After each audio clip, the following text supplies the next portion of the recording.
It's rinse and repeat for Denny Hamlin as he goes back to back in a mayhem-filled day at Michigan.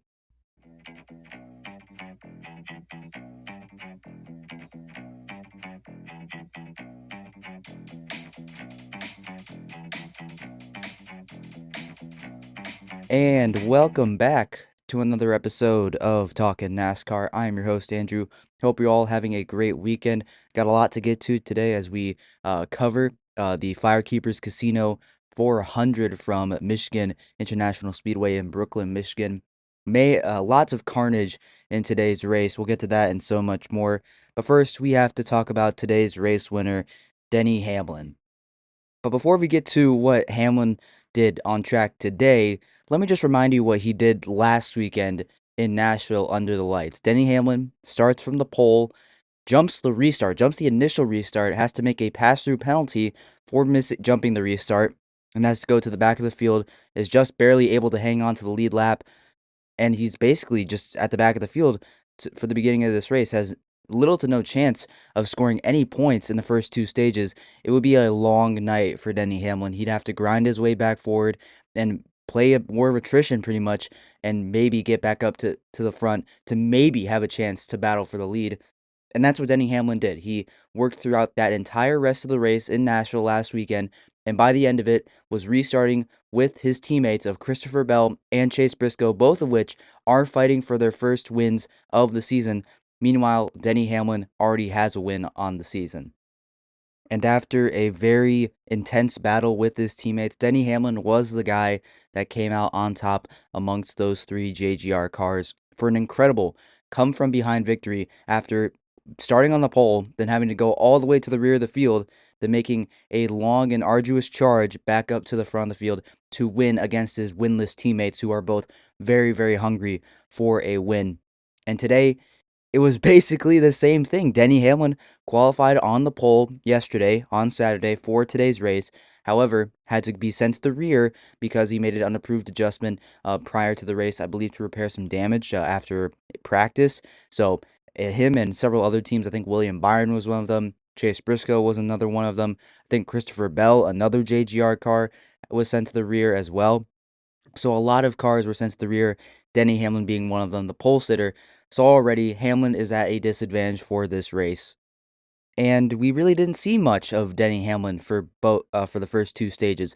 Towards the end of stage 2 though, however, Denny Hamlin had climbed his way up into the top 20, and even though his teammates of Bell were able to get up to the front of the field a little bit quicker, and same with William Byron, Hamlin was taking his time and not making any mistakes, which, Bell ultimately ended up getting caught up in one later on in the race. We'll talk about that in just a moment. But Denny Hamlin was making that slow, arduous charge up through the rest of the field, so we didn't see much of him throughout stage 1 or stage 2. Towards the end of stage 2, though, however, he was inside the top 15, trying to get up into the top 10, and by stage 3, we were starting to think about, wait, is Denny Hamlin going to do it again? Is he going to be coming up through the entire field again and win this race possibly, or have a top 10 finish in this race? And after a couple of really big crashes in stage 3, Denny Hamlin found himself inside the top 5 on a restart, battling with his own car of Bubba Wallace, also battling with Kyle Larson, battling with Daniel Suarez, with Carson Hocevar, the hometown hero, with Eric Jones, another Michigan driver. William Byron is also in that conversation as well, looking for his first win of the year, looking for a massive turnaround on his season. But on that restart, with about 50 laps to go, Denny Hamlin was able to pass Daniel Suarez, Carson Hocevar, and Kyle Larson, and managed to get up to the front of the field, and from there was basically able to set sail. A lot of the other drivers behind him, like Suarez, like Byron, like Larson, they all had to be concerned about fuel because 50 laps was going to be the longest run of the race and was just outside of the fuel window. And we did have a pit stop and a little bit of a caution cycle before we went racing. So we went racing with about just under 50 laps to go. But this was going to be the longest fuel run of the race. So drivers might have to save a little bit. But for Denny Hamlin, that was not an issue. He was able to put the pedal down and put it to the floor and was just able to drive away. Meanwhile, Suarez had to back it up because he had to save fuel. Larson had to back it up a little bit to save fuel as well. William Byron, who restarted inside the top 10, faded all the way outside the top 15, and I believe that's where he finished because he had to save fuel. He was having to mega save because they didn't get the fuel saving correctly, and it was the same thing last year for William Byron. He dominated that race last year, and he had to fuel save so much that he got passed, and eventually he had to pit. So it wasn't exactly the same thing as last year. He wasn't dominating this race today, but he had to save fuel in the end. That ultimately cost him a really solid finish and ultimately might be a turning point in his season. And let's not pretend that Denny Hamlin, it seemed like, had the best car today. Let's not pretend it was exactly like that the whole time. It looked like Eric Jones, for a point in this race, had the best car out on track for Legacy Motor Club. It looked like Chase Elliott might win this race until he got involved in that massive crash. Christopher Bell looked like he might be a prime contender. It also looked like maybe Kyle Larson could be a guy. Carson Hocevar, Tyler Reddick, Bubba Wallace even. It didn't seem like Denny Hamlin was, the best car out on track the entire time. And again, if he was the best car, he would have gone all the way from the back of the field up to the front in just a quick amount of time, like his teammate Bell did. But he didn't. He didn't have the best car. He and his crew chief Chris Gale had to continue to work on that car and make adjustments and make that car better. Now I will give them this. In this race, being back in the field so much like that is very, very difficult. It gives so much bad air, and it's hard to get the handling right on that car. But eventually, when Denny Hamlin got out to the lead, got out to the front, was in first place and leading the way, he looked unstoppable. Unstoppable. He had a 9-second lead on the field when he took the checkered flag. Now, granted, some cars may have been fuel saving, but I mean, it seemed like Bubba Wallace at the end wasn't saving anything, was just doing his best to try to run him down. So Denny Hamlin, I mean, he really had to come from behind today. And it's back-to-back weeks he's had to do that. I mean, it was a long process to get back up to the front last weekend at Nashville. It was the same thing this weekend here in Michigan. And we all thought last year for Denny Hamlin was extremely impressive, and nothing could top that. And it was just incredible. And it looked like he would be the champion. But what we're seeing so far this year, we're a little over halfway. What he's done this year might already be better than that. I mean, Tyler Reddick, the points leader, had an over 150 point advantage over Denny Hamlin. In just 2 weeks, Denny Hamlin's cut that in half and down to 50 points. And he's in back-to-back weeks, he's had to come from behind, from shotgun on the field, to come all the way up and win a race. And this week was just in so much more of a more impressive fashion. Again, 9 seconds he had to second place. That's just incredible what Denny Hamlin is doing. And last weekend, he had to battle his teammates who were just as hungry for their first win. And Denny Hamlin was able to just get past them and outdrive them and put his veteran experience on display. So yeah, what Denny Hamlin has done this season and these past 2 weeks specifically might be some of the most impressive things we've seen so far this year. It contends even with Shane Van Gisbergen going from 29 seconds down at the Glen earlier this season. I think it's even up there with what Daniel Suarez did at the Coca-Cola 600 just a couple weeks ago, being able to hold off Denny Hamlin and Christopher Bell. Some truly amazing things we are seeing so far this year from so many different drivers this year, and it's all truly incredible. Let's go ahead and take a look at the top finishers from today's race. Eric Jones ends up inside the top five with the second place finish. Another great run for him. It's been a really good stretch of races for Eric Jones since about the middle portion of May, all the way up now to the first week of June. Bubba Wallace in third place. A bit of an up and down day in terms of being inside the top 10, but still, Bubba needed a good finish today, needed a good run, and he got it today with a third place finish. Toyota top three. It looks like Chevrolet might be the organization, or excuse me, the manufacturer that finally overthrows Toyota and their dominance so far this year with Hamlin and Tyler Reddick. Then 3 straight Chevys in a row. Oh my goodness! I just looked at the top 10. The first 9 drivers. It's 3 Toyotas, 3 Chevys, and then 3 Fords. That's kind of absurd. I'm not gonna lie. Anyways, Kyle Larson ends up in 4th place. He, on that final 50 lap run, he faded back towards the back end of the top 10 at the beginning of that run, possibly trying to fuel save once again. Managed to climb all the way back up into 4th place. He looked good in this one once again. Carson Hocevar actually got to lead the field to the green flag now that Hamlin had to drop to the rear. He ends up with a 5th place finish in his home racetrack. Came close once again. He really did. Also, Carson Hocevar got into another on-track incident major crash in stage 2 on a restart. Hocevar looked like he was trying to go 3 wide under the 42 of John Hunter Nemechek, who was having a fantastic day.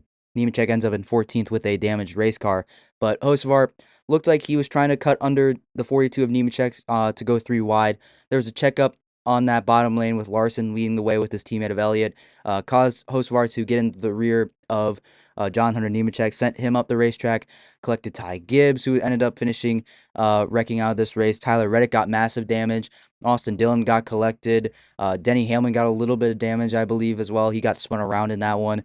I don't think Eric Jones got caught up in that one, but massive damage for a lot of the Toyotas. A lot of the big names for the Toyota got caught up in that crash. So Carson Hocevar once again got caught up in that, but I don't think it was necessarily Carson Hocevar's fault. I think it was just a racing incident, in my opinion. Not that I'm a Carson Hocevar defender. I've actively called him out on this show. But in this case, Carson Hocevar really didn't do anything wrong. It was just a racing incident. There was a checkup.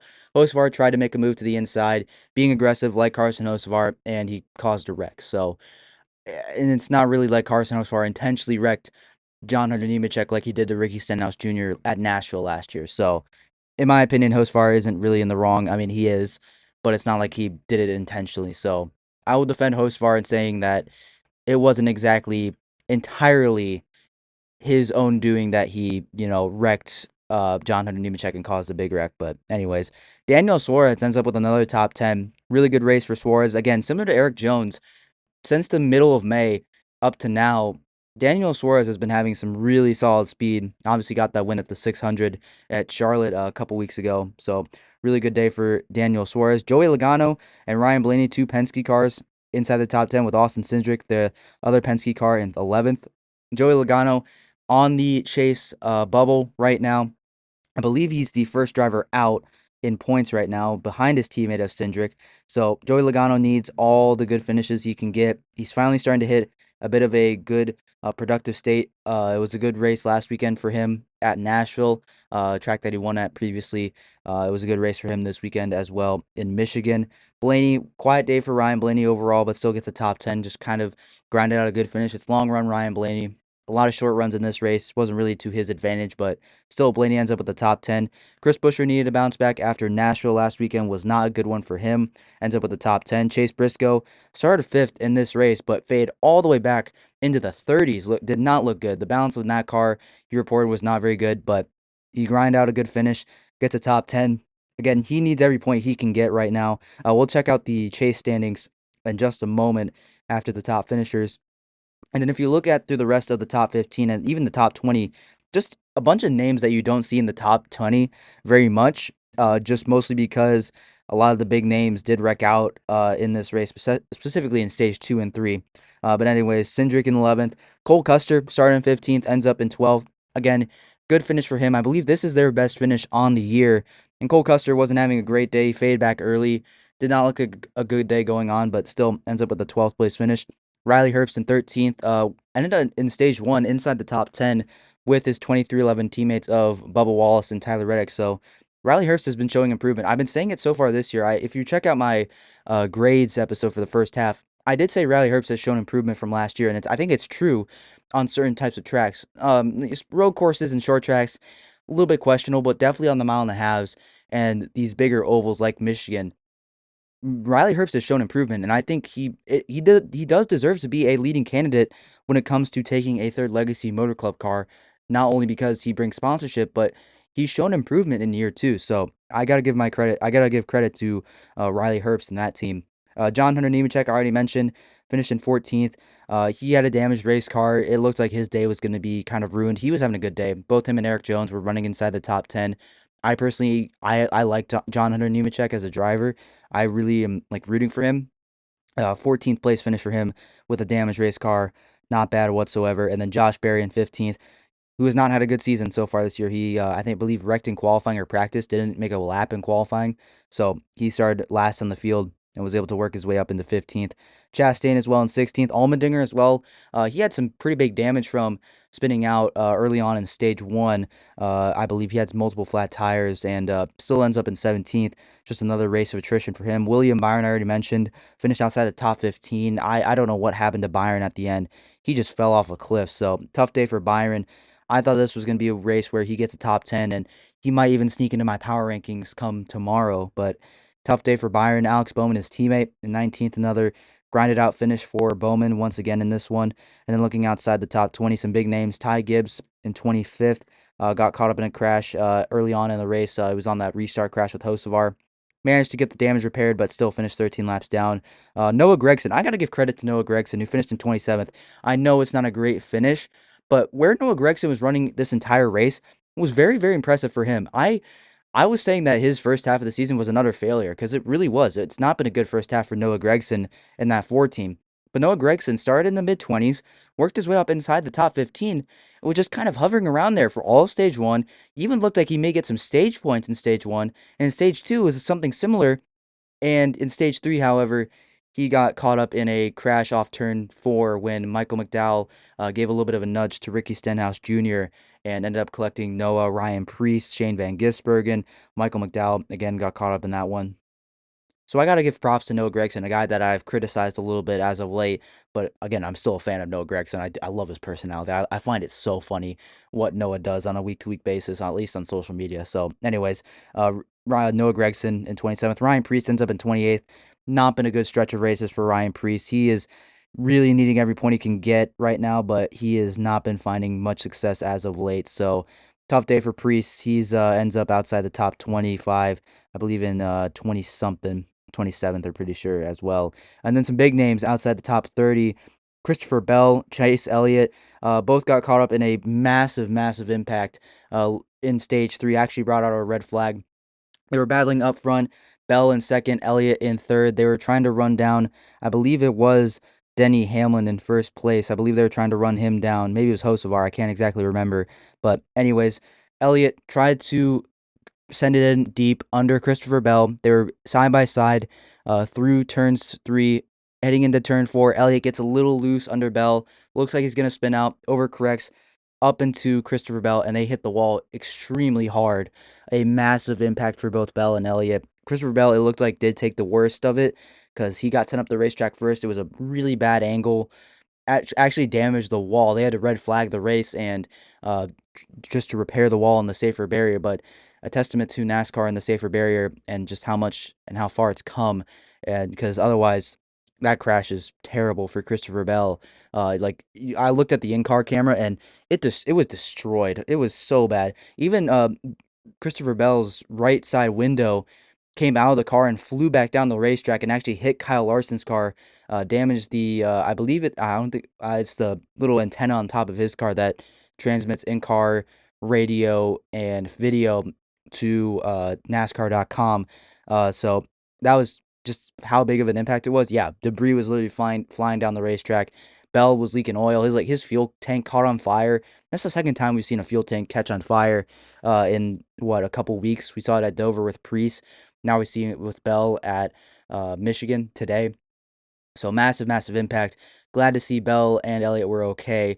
Christopher Bell did take a little bit of time to get evaluated and released from the infield care center, and he did not speak with the media. So I'm hoping everything is all right, but he did get released. So we'll have to wait and see on that.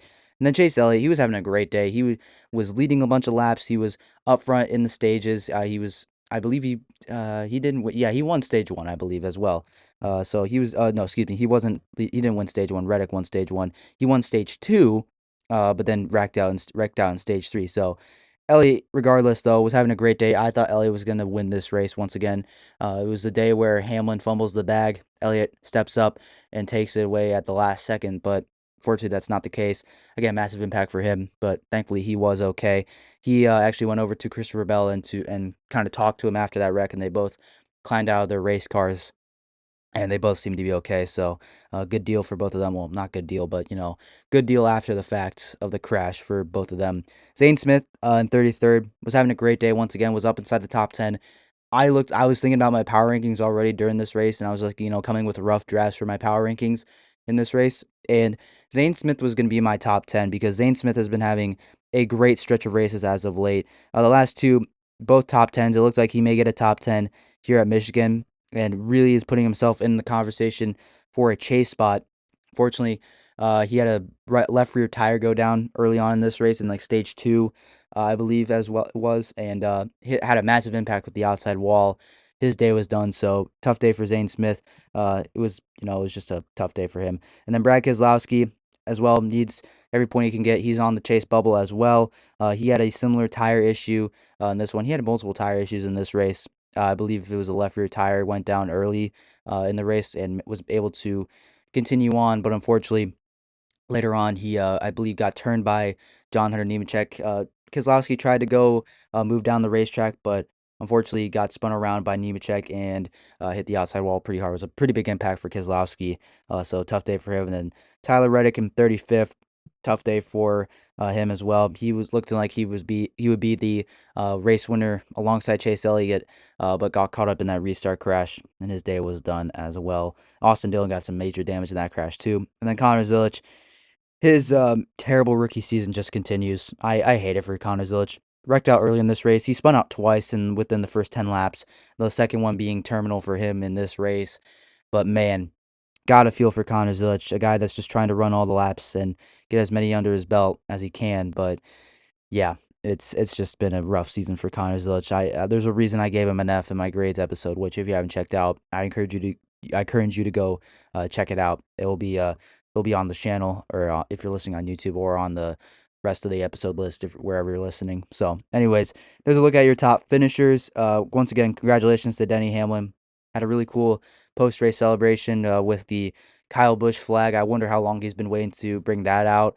It was really cool. If you didn't watch the race, it was a really nice flag. Great tribute to Kyle Busch. I was sad that Denny Hamlin didn't take a bow, but you can't ask for every race winner from now on to take a bow in honor of Kyle Busch. But it is what it is. I'm glad they did honor Kyle Busch in a way. Denny Hamlin wins his 63rd career race, matches Kyle Busch for 9th all time on the all times wins list. So I'm sure that was a special moment for Denny Hamlin as well. But once again, there you go. Those are your top finishers from today's Firekeepers Casino 400 from Michigan International Speedway. But now it's time to move on to the final segment of today's show. It is time for the race review rating. All right, here we go with the race review rating for the Firekeepers Casino 400 from Michigan International Speedway in Brooklyn, Michigan. Looked like a beautiful day out there in Michigan. The crowd looked great. Looked like the grandstands were completely sold out. Awesome event. It looked like beautiful weather once again from there. It's been beautiful weather overall here in the Midwest, especially here in Wisconsin. It was a nice day here in the mid 80s, so it was a really good day. Overall, great summer day, great start to summer. But as for the racing out on track, I'm liking it similar to what Nashville was last weekend. I will admit this. I think I rated Nashville too low last week. I think I had it in an 83. Wow, that was so low and so disrespectful to that race. It should be in the 90s for what it was last week. Nashville should have easily been in the 90s. I probably would have given it a 95 if my head was straight. But anyways, for this weekend at Michigan, great weather, great crowd, great event. The racing looked very, very good. It reminds me of a older style Daytona with a lot of using the draft and then pulling out of line to dive it up the inside of your competitor and clear them. Use a little bit of a slide job. Reminds me of that. High speeds. It's unrestricted racing there, so you get over 200 miles per hour on the straightaways. Have to breathe it down the corners, but still amazing racing overall. Saw some pretty big crashes. That's what we come to expect at Michigan, I guess, nowadays. But overall, the racing was still phenomenal, and you had the story of Denny Hamlin doing it twice in a row in 2 weeks, with having to start at the rear of the field after winning the pole and then marching his way all the way back up to the front and winning the race, this time in more dominant fashion. So, yeah, this racing was amazing. A great story with Hamlin matching Kyle Busch with 63 career wins in a phenomenal fashion out on track. So, I'm going to give this race an 87% for the race review rating. It's a B plus, maybe a little bit low in my opinion, but I think that might just be the theme of this year. I'm underrating pretty much every single race so far this year, while overrating maybe the Daytona 500 and Charlotte. But I don't know. You guys are gonna have to let me know down in the comments. Do you agree with my rating? Should it be higher? Should it be lower? Let me know down in the comments section below. But that will do it for this episode, everyone. Hope you all enjoyed today's race. If you did, make sure you leave a like on the video. If you're listening on YouTube, subscribe to the channel as well so you never miss another episode. If you're listening on any other podcast platforms, Apple Podcasts, Spotify, follow the show so you never miss another episode. And if you like what I'm doing over here, go check out Talking Sports with Miles and Andrew. With summer right around the corner, most of summer. I mean, we got the rest of summer coming up for the rest of this year. So, a lot more episodes yet to come on this show and on that show. I'll have links to the YouTube channel and to the Spotify page for both shows down in the description below. So thank you all so much for tuning in to this episode. And I still don't know how to do these outros, but I'll figure it out soon. Hopefully, I need to. It's not a good thing if I don't. But anyways, thank you all so much for listening. Hope you enjoyed today's race, and I'll see you in the next episode of Talkin NASCAR.